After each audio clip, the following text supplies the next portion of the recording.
Welcome everyone to the very first episode of Talk Digital to Me. So exciting.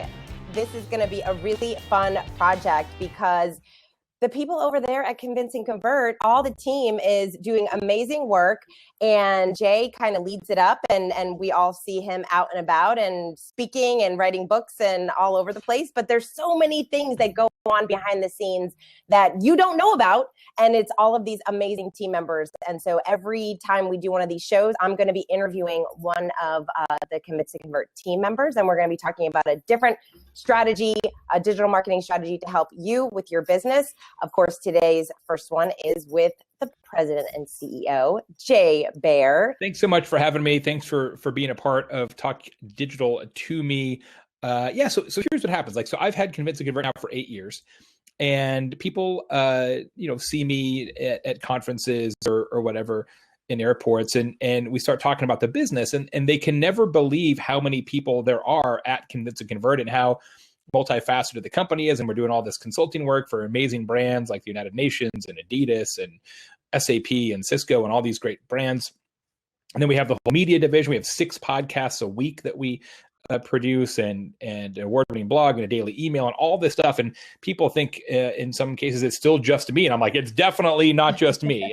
There's a lot of smart people who are doing a lot of amazing work at Convince and Convert. So we wanted to do a series that kind of showcases who those people are and really what they do. I mean, the company is a lot different than a lot of companies. It's purely virtual. We have people all over the world. We have consultants living in Dominican Republic and Costa Rica. So we operate a lot differently in a very modern kind of way. We have one company meeting a year. So we get together once a year. So we just do things really differently. And so people seem to be really interested in that. So we're going to do this series, and each episode, we're going to take a different person on our team, have Kate ask them questions about what they do, their area of expertise. You'll learn a little bit about Convince and Convert, but you'll also learn lessons about social media, about content marketing, about customer service, about digital, about influence marketing, the kind of work that we do at Convince and Convert Consulting and Convince and Convert Media. So I couldn't be more thrilled to be making this happen. And Kate, thanks so much for leading the charge. Absolutely. I am super excited. So in addition to all these great strategies, we're going to get to know a little bit about what each of you do and your roles. So as this president and CEO, what do you do? What are your days filled with? Well, it's changed a lot over the years as the company has grown. We were on the Inc. 5000 list last year as one of the fastest growing small businesses in the US. It was just me for a little while. It's certainly not anymore, as I mentioned. So I spend a lot of my time actually speaking. So I'll probably end up doing 60 to 65 events this year. And getting to those events and speaking to those events and preparing presentations for those events is a significant part of what I do. I also create a lot of media. So my own podcast, Social Pros, my other show, Marketing Marvels, where we demo really interesting marketing software and talk about that, plus the blogs that I write and a lot of other things and guesting on other people's podcasts, et cetera. So I would say my job is speaking, setting the strategic direction for the company, creating content, and then sort of approving and overseeing our consulting deliverables. So I don't do a lot of the consulting day to day or slide to slide, if you will, at this point, but I do look at everything before it leaves the company and before it goes to clients. And so I want to make sure that we're on point with all those recommendations. So that's how I do it. And then also a lot of joint ventures and partnerships. So when people say, Jay, we'd like to work with you guys on a podcast, and how did that work, and what's the deal? So I do a lot of that kind of deal cutting as well. And you've been at this a long time. So what do you think has been the biggest change that you've seen over the past 5 years, the way that companies are approaching digital marketing? Since 1993, I got involved really, really early, kind of accidentally. I was working for the Department of Juvenile Corrections in Arizona, and my job was essentially to give tours of the juvenile prison, which is awesome. Wow. And I did not like that job, big surprise. And I met with some friends of mine from college who had started the very first internet company in Arizona. And they said, hey, this internet company is getting kind of big. We don't know anything about marketing. And I said, well, I don't want to give any more tours of this prison, But when you say the word internet, I don't really know what that means, because I didn't. It was 1993. But I said, I'll do any job to not do this prison job. So I quit my government job and started working at an internet company without ever having been online, which was an interesting first day at work for sure. So have seen a lot of changes since then for certain. But in the last 5 years, as it relates to social in particular, I think a couple of things. One, the shift from organic reach to paid reach is huge, right? So it wasn't that long ago that social media was mostly an organic reach game, right? That you would create content, put it out there, and your fans would find it. That clearly doesn't work as well as it used to, because of competition and because the way algorithms have changed and are continuing to change. And so social is becoming much more like advertising than it used to be, and that is requires different personnel, requires different strategies, et cetera, different measurement schemas. And then I think the rise of content marketing, right? That we've always had content. Content's been around forever, as many people have written about and talked about. But now you wouldn't even think of having a business that's strong online without a distinct and viable content marketing strategy. And that has catapulted a lot of organizations, including ours, into the spotlight, and I think it's a terrific trend, and obviously works for a lot of businesses. But even that is getting harder as well because of competition, and you have to spend a lot of time now thinking about content amplification, not just content creation. Of course, that's some of the work that we help people with too. You work, like you said, with some of the most interesting brands like Nike and Best Buy and Fusionsoft. I mean, really, really big brands. When you work with them, how do you help them approach digital marketing different than the average company out there? Well, a couple things. One, we're not an agency, right? So Convince and Convert is a strategy firm. We don't make stuff. We think about stuff, and so we work very closely with our clients and their agencies to say, okay, where are you today, and where could you go, and let's give you a roadmap to level up what you're doing in social and content and influencer marketing and customer service. And so we are always thinking about how do we tie these things back to business outcomes. We are huge sort of advocates, almost ridiculously so, about, look, the goal of social is not to be good at social, right? The goal of social is to be good at business because of social. Same is true of content. And so we're constantly harping on, how are you making money, saving money, or both based on social content, et cetera. And if you can't articulate that, then you really don't have a reason to do any of it, right? That ultimately this is about business, not about likes. You can't pay your mortgage with retweets. So we really spend a lot of time helping people think those things through. And then we also very much help organizations play the long game. It's very easy to get caught up in what are you doing today, and how many likes did you get on this one picture? All the things that we do in digital today sort of force us to think short term, and it's very dangerous. It's not a good way to run a marketing department. So we're constantly helping our clients think longer horizons, and sort of determine, how do we actually build our businesses using social and digital and content, over quarters or years, as opposed to trying to figure out what we're doing in the next 20 minutes. Right. And kind of building on that, when companies now are working on their digital strategies, there seems to be a real big disconnect between the departments still, especially with like marketing and sales. So when you talk about putting together teams and how they all have to work together and build this longer term strategy, what should companies be doing now to kind of bridge the gap between all departments so that these efforts work well and everyone's on the same page? I just finished a blog post that I wrote for Workfront, which is one of our partners, great software company that helps businesses collaborate better internally, et cetera. And the blog post is called The Death of the Org Chart. And it's all about how I believe we're going to get to a point where marketers and marketing departments don't actually have a job or a job title, that everybody will be a generalist, and you'll be good at writing and video production and content management and community management. You'll have to know, and analytics. You'll have to know bits and pieces of all of this. That the future of marketing is to collect a bunch of Swiss Army knife people in one department and then let them interact and collaborate on individual projects, as opposed to having an org chart, which is you're in charge of this one thing. Because it does move quickly, and the roles and the responsibilities are blurring and intersecting so much now that the best marketing teams are very much cross-functional, and you can just move people in and out on projects like Legos. So that's what I think the future is.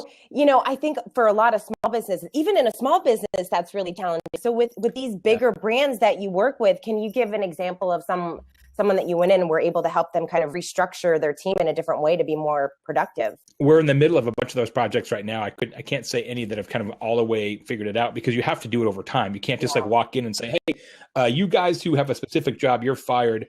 All the journalists you get to come, it takes years to actually kind of reconstitute major enterprise marketing departments. So we're in the mix. What do you think is one of the biggest mistakes that businesses are making today with their digital marketing? I mean, I just touched on it earlier, impatience, just thinking that everything has to pay off in the next 5 minutes or the next week or the next month. If you're looking at monthly reports and making decisions, real decisions based on monthly reports, you're doing it wrong, because the time horizon is too short. You can have all kinds of anomalies that will change your results over a 30-day period. You've got to start thinking about how does digital impact your business over time, and that's why you need to look at trend lines, not necessarily individual data points. So that's the biggest challenge, is just being impatient. And for companies that are always having that conversation around budget, what kind of guidance would you give someone that's trying to figure out how much they should allocate in their budget towards digital? I don't know that there's a set number where you can say, invest 10%. But what's fascinating, I did a panel session at Oracle's Modern Marketing Experience Conference in Las Vegas a couple of weeks ago. And the subject of the panel was marketizing, that marketing and advertising are converging, and they very much are. And one of the sort of fulcrums for that conversation was the fact that in 2017, which is around the corner, there will be more dollars spent on digital than television for the first time ever. Oh, wow. And that's crazy, right? You're like, oh, wait, wow, right? And you think about that, and it's remarkable, right? To be like, wow, more than television.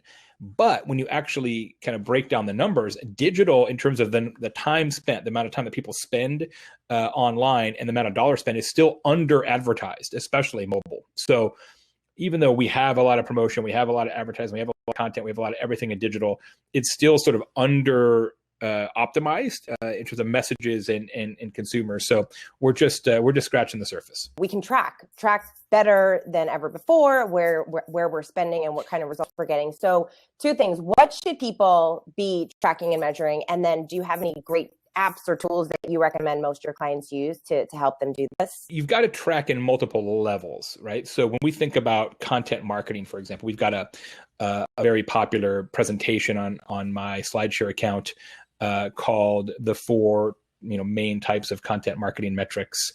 And you've got to measure consumption, right? So how many people actually consumed your content, your social item, etc.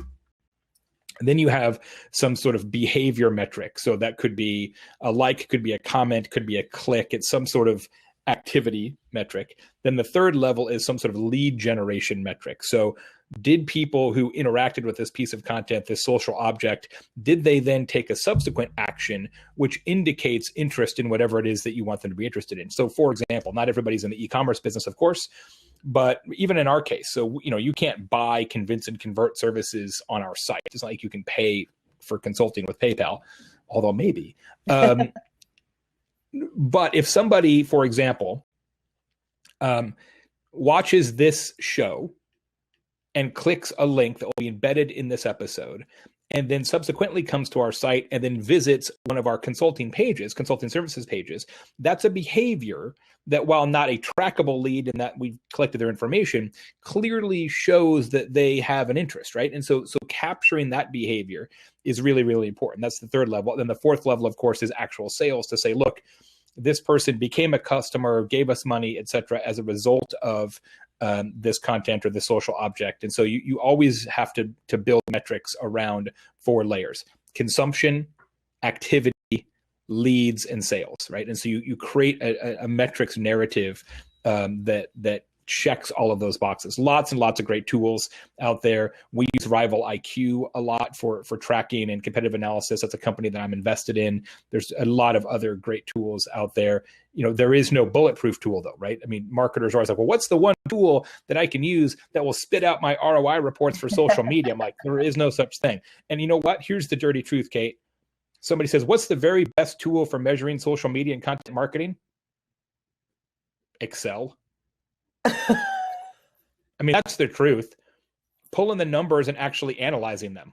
Right? And actually, instead of just trying to press a button and print out a report, actually knowing the numbers and being able to study them, that's the truth. When you meet with a new client or a prospect, can you kind of walk through the process that you go with them and determining what kind of digital strategy to put together for them? So we have a process called STARS. It's a methodology where for each of the 4 disciplines that we offer, social media, content marketing, customer service, and influencer marketing, and other folks on this series, Talk Digital to Me, will reference those 4 kind of areas of service that we have. Within each of those areas, STARS stands for S is speak. So we'll come in and do a keynote presentation, right? So that's the first thing we can do. T is train. So that's when we do sort of a workshop, half day, full day workshop about social, for example, or content. A is assess, where we'll come in and really look at where a company is today and do a lot of kind of SWOT analysis. How are they doing in content marketing today? What are their competitors doing? How can they get better over, say, a 90-day time horizon? R is roadmap, which is sort of the assessment times the assessment, so the assessment plus. We do a much more deep dive analysis, and we give them a 12-month roadmap for how to get better at social content, customer service, et cetera. And then S stands for step up projects, which is where we tackle a whole series of self-contained projects like find us influencers or build us a content marketing scoreboard or all those kind of projects. And we tackle those over the course of a few months. So when we bring on a new customer, the first thing we do is a significant amount of brand anthropology, where we actually do a lot of research, a lot of looking under the hood, look at a lot of what they're doing. We get access to all their reports, all their data, all their customer profile information. And then we have them complete a very, very detailed brand anthropology questionnaire. So we really understand what they're trying to accomplish at the business level and where they've come. A lot of times people are like, yeah, we tried that once, at one point we did Google Plus and now we don't, or whatever, right? And you want to kind of have some of that history so that you're not recommending things they've already tried. Why do you do this every day? Well, 2 reasons. One, what I really am is a teacher, and what I wanted to be doing at this point in my life was to be a college professor. And then I realized that actually that's kind of what I do now, just for a really, really big classroom. And so the knowledge transfer part of it, the opportunity to help people, whether they're marketers or business owners or executives, make their business better. I just have a deep passion for that. My mom was a high school teacher. My stepdad was a high school teacher. My aunt is a very well-known corporate trainer. And so my dad's a financial planner, which is a lot of education. And so that sort of teaching is in my DNA, right? It's like at the molecular level for me. So I have a real passion for that. And then the second part is, if somebody tells you that they really understand digital marketing, they either do not understand digital marketing or they are a liar, because nobody understands it and nobody can. You can understand little pieces of it. That's why I surround myself with incredibly smart folks at Convince and Convert, because I don't know everything and I don't try to. And so there's no job like this job where every single day is different, and every single day, and I'm not just saying every single day, you have to continue to aggressively get smarter, because you have to stay ahead of your own clients. I personally read, or at least skim, 20 to 30 email newsletters and blogs a day, still every day. And I have for 25 years, right? I mean, you have to continue to sharpen the axe in a way that you simply don't in a lot of other businesses. I mean, yes, continuing education is important in all professional services companies, but for what we do, what we recommended to clients 30 days ago or 3 months ago is totally different than what we're recommending to clients today. And that is exhilarating. And it's also really hard. Do you have one of favorite client that you worked with that you were able to help, that you just got great results and you like to share? Man, that's a good question. I didn't. Oh, wow. Well, I don't know from a result standpoint necessarily. I mean, we try and produce results every time, and I think we do. We wouldn't be in business. But one that I was just really honored to work on, that we do some stuff with, is for the United Nations, and And the division of the United Nations that we've worked with is called FAO, the Food and Agriculture Organization. They're based in Rome, and I got a chance to go out there to Rome and do a speech to a lot of different delegates and the United Nations, and talk about how to help solve global hunger with social media, which is a pretty exciting and challenging topic to take on and do a speech about. And their role, their mission statement is to eradicate hunger. And wow. It makes you feel pretty small when you're like, well, my mission statement is to get more clicks on my blog post, right? I mean, it's just, and they're trying to feed the world, right? And you're like, well, I have an awesome podcast.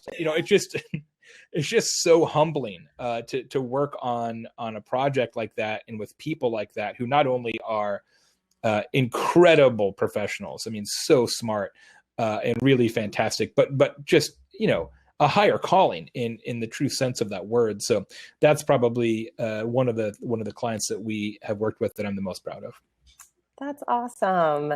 And so true. Oh my gosh. I think about that all the time when you see those bigger purpose type things. You're like, oh, really? I'm in marketing, like not saving the world. I'm doing a podcast in 10 days live, doing a live episode of Social Pros with Scott Harrison, who's the founder of Charity Water. And I saw him speak recently, and we got to talking. And I said, "Oh, we should do a show together. He's a great guy." And same kind of story, right? I mean, this guy's committed his whole life and all of his money and to cleaning water for the whole world. And I'm like, "Hey, can you come on my podcast?" So and it's just, I'm like, I'm such a loser. I could have done so. I could have done something with my life. Come on, Jay, step up the plate. You don't do enough.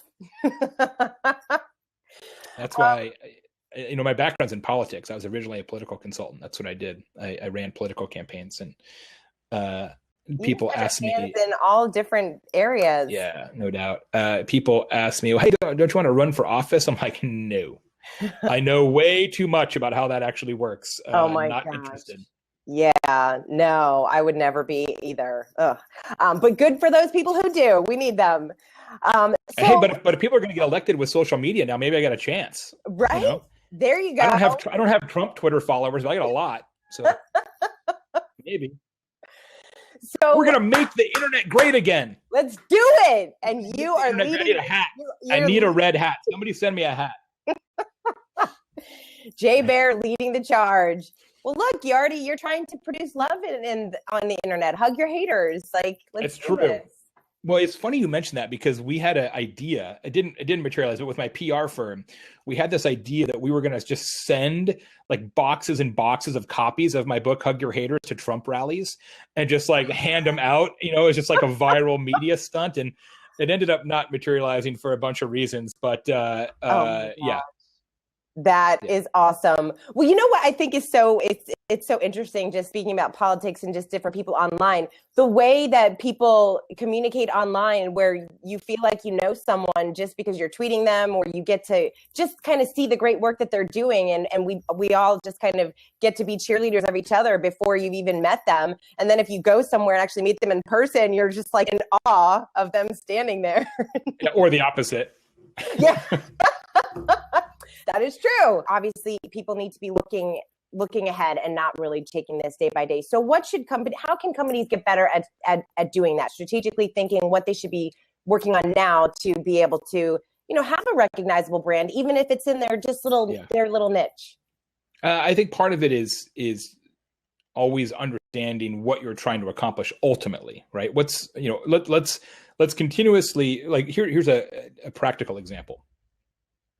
So a lot of times companies kind of fall into this trap of, well, we need to be everywhere in social media, right? We have to be in every single channel. Mm-hmm. And what I always tell them is, well, no, what you need to do is every 90 days, you have to make those channels audition for your own attention, right? Make them audition for budget, make them audition for time. And say, look, the default state isn't doing everything. The default state should be doing nothing. Right? You have to prove a rationale for every single thing that you do. And if you do that, it forces you to think about outcomes, and it forces you to think about long-term. The other thing that really helps in that regard, Kate, is to spend as much time with customers as possible. And it's one of the great disappointments in my marketing career. I've been in marketing now for almost 30 years. And one of the things that's changed a lot, because of technology, is we just don't talk to customers the way we used to. We rely on data and reports. Whereas when I was a young professional just coming out of college, we spent tons of time in focus groups, even casual conversations on the phone with clients. My boss used to tell me at the PR firm I worked at, he said, look, no good ideas ever come from behind your desk. All good ideas come from talking to clients and talking to the customers of our clients. And I really believe that to be true. And we have gotten away from that. We're like, well, we can learn all we need to learn if we just press this button and read this report. And nothing substitutes for actual interactions and conversations with real people and real clients. And so the companies that do that are really hyper aware of what their customers actually need and how their customers use technology are the ones that are going to succeed long term. I love that. That alone is an awesome tip for everybody out there.